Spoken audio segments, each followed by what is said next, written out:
Good morrow, nerds. It is I. We game masters hide a lot from our players, and with good reason. Sometimes you just don't want to see how the sausage is made, but sometimes I feel we hide maybe a bit too much. It's very possible that your GM is actually quite transparent and tells you everything that they do behind the scenes, but if they aren't, then this video might actually help you understand them better. As someone with coming up on 5 years of GM experience, these are the things that I think that GMs most hide from players, and that players could actually do with understanding. But before we go any further, I do have 3 buttons that I'd really appreciate it if you clicked. Those are like, subscribe, and the bell for notifications.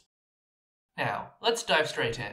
The first and biggest misconception that some players will come away with is the idea that the GM is their enemy, that we're out here to crush you, that we want nothing more than to take your joy away from you when you succeed, and to kick you when you're down when you fail. Now, here's the thing, sometimes this is true. There are some genuinely toxic game masters who really do feel the need to compete with their players, and I've addressed this topic in other videos.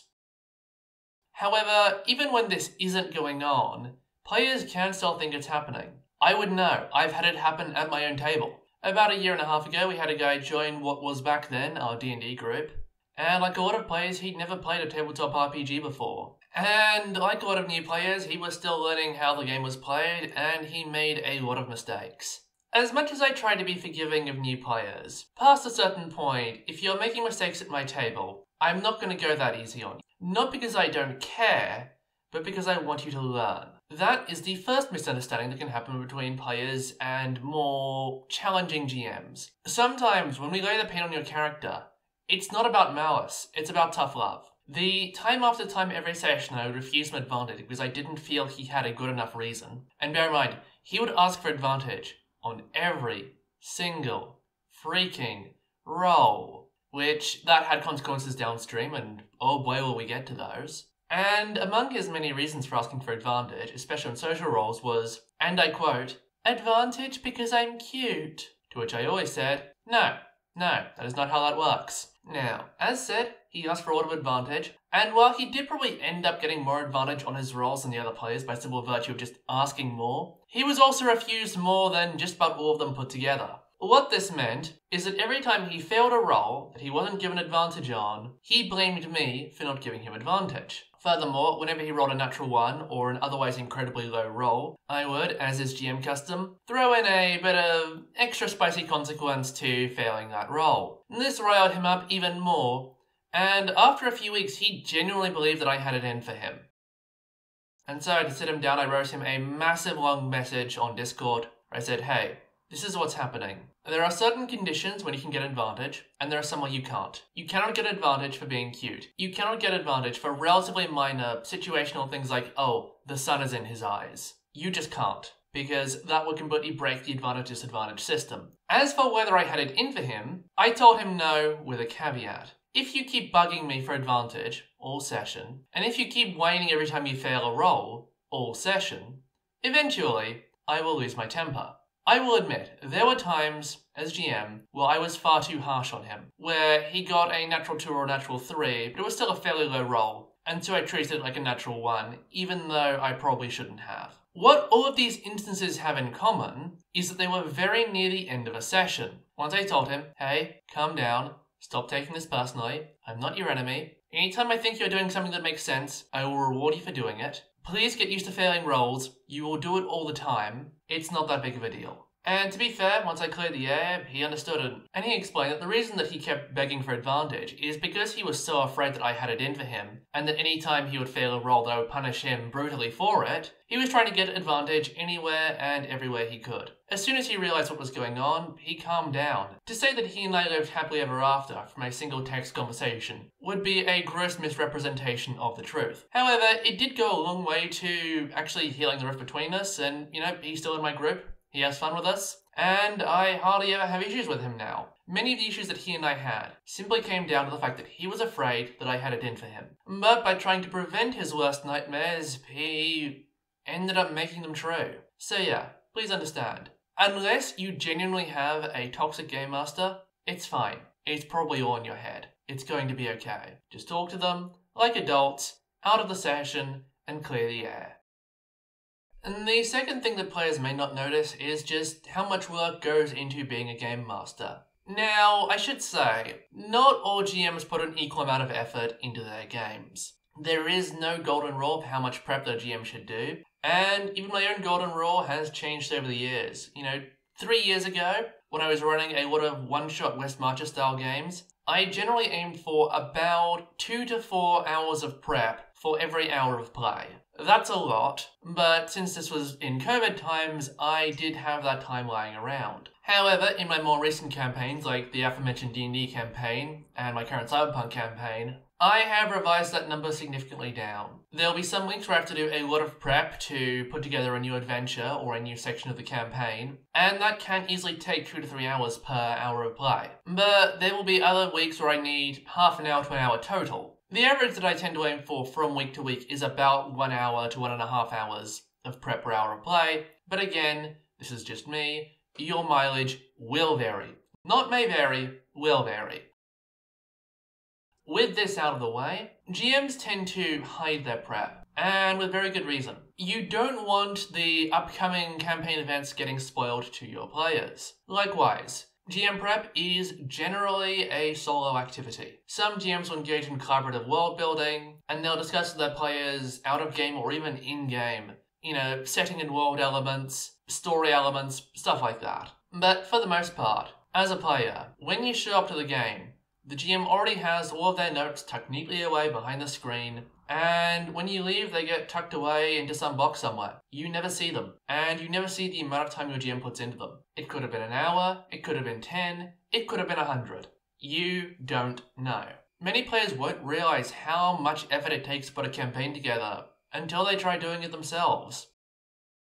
The most that I have had to work my ass off as a GM came when I agreed to do some playtesting for Artalsorian Games, the makers of Cyberpunk Red. To set the scene, my Cyberpunk campaign was falling apart. Beyond the constant scheduling conflicts that we were dealing with, there had been a rather difficult incident in the campaign that had slightly soured the mood for everyone, and so I needed to do something to try and revitalize the group. And lo and behold, at the time I was a playtester for Artalsorian, and they dropped the perfect opportunity right in my lap. They were going to be testing the adventures for the up-and-coming mission book Tales of the Red, and they were looking for people to try them out. And so I volunteered. I was finally going to get the chance for a palate cleanser, to get the group back together, have some fun, and then maybe we could pick up where we left off. I was so excited, until I saw the one shot that I had been given. That one shot was Staying Vigilant. Before we dive into this story, 2 quick caveats. First, there will be spoilers for Staying Vigilant. There's no avoiding that. However, the Staying Vigilant that I played and the Staying Vigilant that is now in the current version of Tales of the Red are very different, and with good reasons that we will get into in this story. So please do understand, my experience will not be representative of your experience, so please do give the adventure a chance. It is massively improved.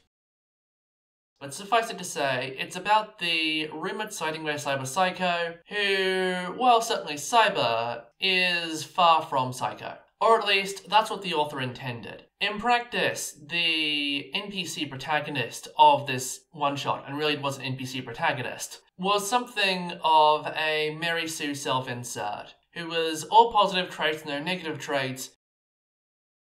Looking at the incredibly linear adventure that I had been given, in which the main story reveal was handled by a discussion between 2 NPCs, one of whom wasn't even there and was just a drone following the players along, I realized, oh crap, this is a playtest. I can't meaningfully change any of the material here, which means I've just got to work with what I have. And oh boy did I work with it. I hammed up every single NPC as much as I could. There was a section in the playtest early on with a bunch of Reckoner cultists. So I took the opportunity mid-game to start fleshing out the leader. Gave him a bit of personality. I gave him the German accent, and when one of the players in media asked to interview him, I came up with the craziest rambling about the harvest for the express purpose of comedy entertainment. And you know what?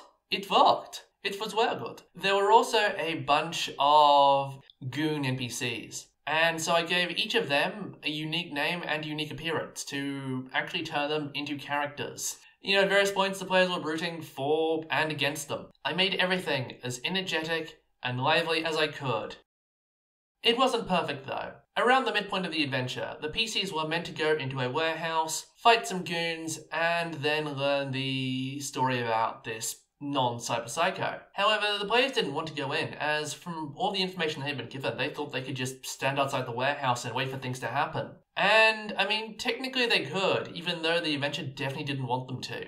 It did cause some issues though. There were meant to be 2 combat encounters consecutively. One with those goon edge runners, followed by the big reveal, then a fight with some Militech troops.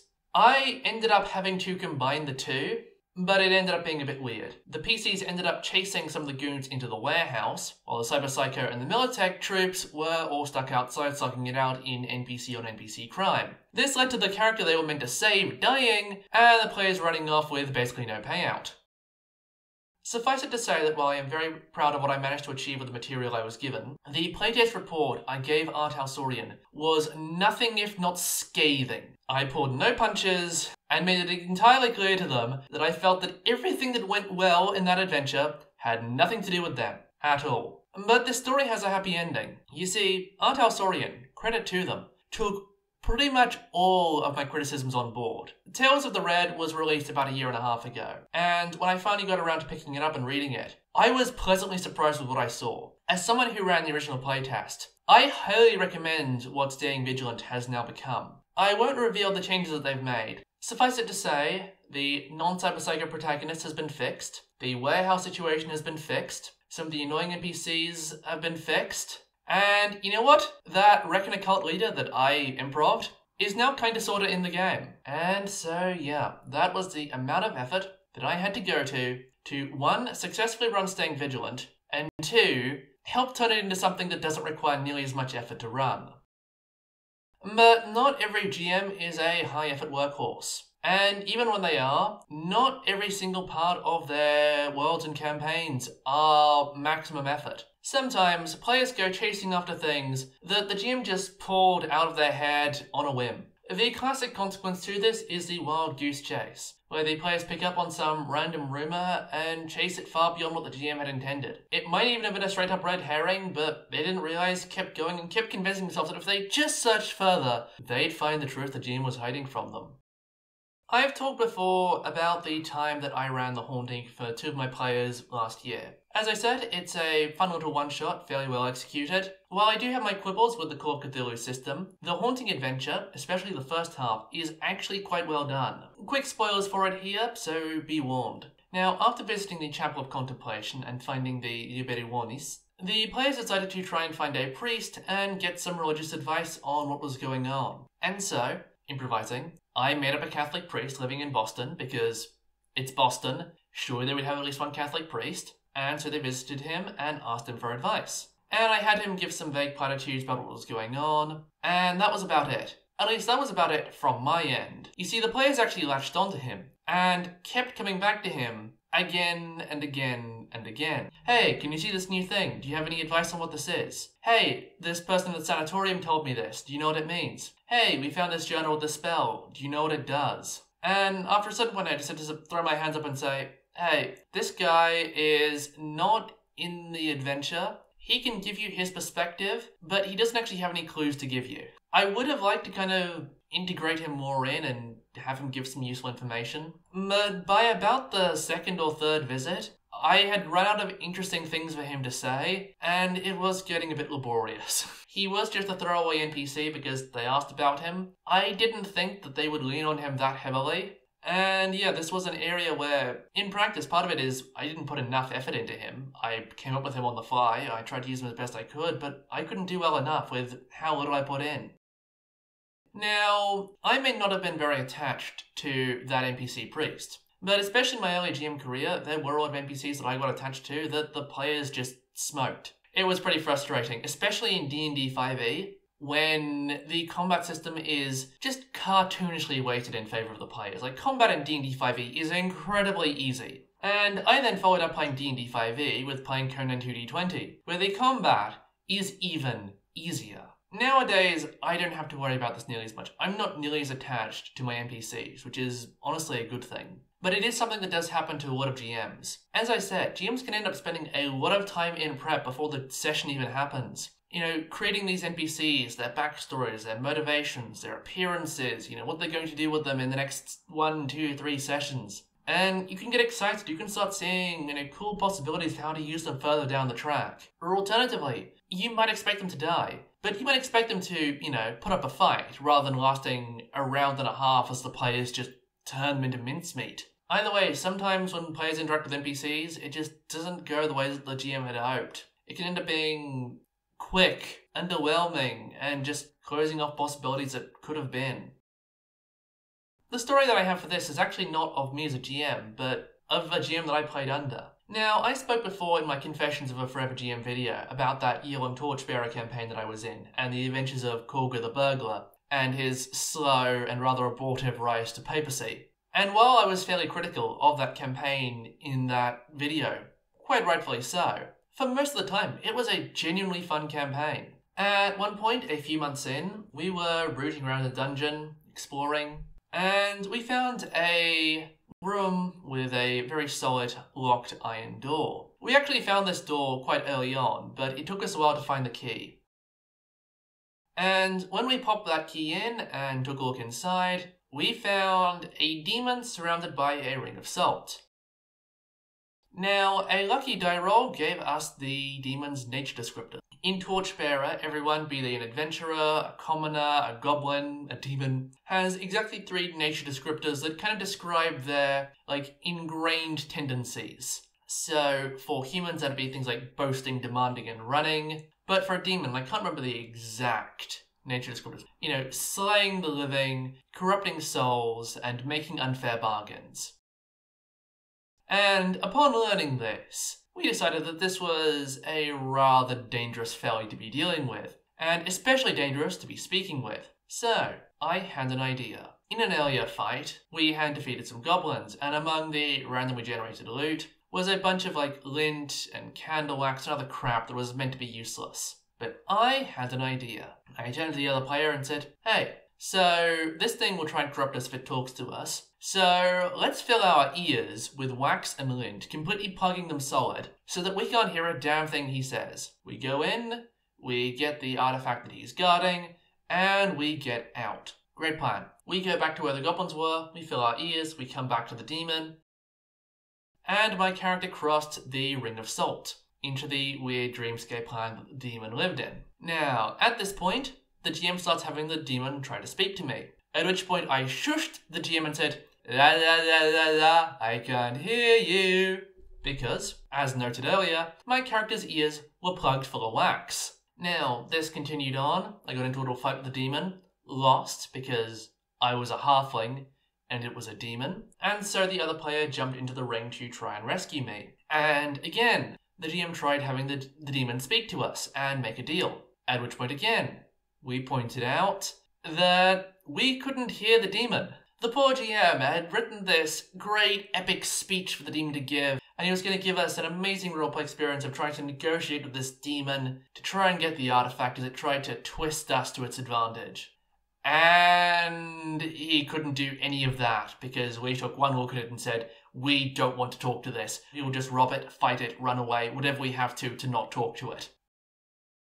And though, speaking of crushing plans, I do have one very brief story, which was right before a convention-style one-shot that I ran for my university a couple of years back. As we were sitting down to play and discussing the topic of players messing up GM plans, one of these players turned to me and said, hey, I apologise on behalf of all players for the times when we mess up your plans. And I admonished her. I said, hey, it's actually a good thing that players mess up plans, because if they didn't, if they just went with what we prepped, then you'd basically be writing a book with an audience. The truth is, most GMs don't have a plan, or indeed don't have much of a plan. They might have planned 1 or 2 sessions ahead, but that's about it. Some GMs limit their prep to glorified shower thoughts, and some GMs don't even prep at all. Though I don't recommend doing that last thing outside of really one-shots. My point here is that sometimes players think that the GM has some grand epic story, when in practice the GM is just trying to come up with stuff that'll be interesting from week to week. Don't overthink what your GM puts in front of you. I remember having a discussion during my D&D campaign with one of my players who was like, hey, I'm trying to figure out what the themes of this campaign are to try and fit in. And I was like, here's some rough ideas. I'm trying to fit things into the themes as best I can.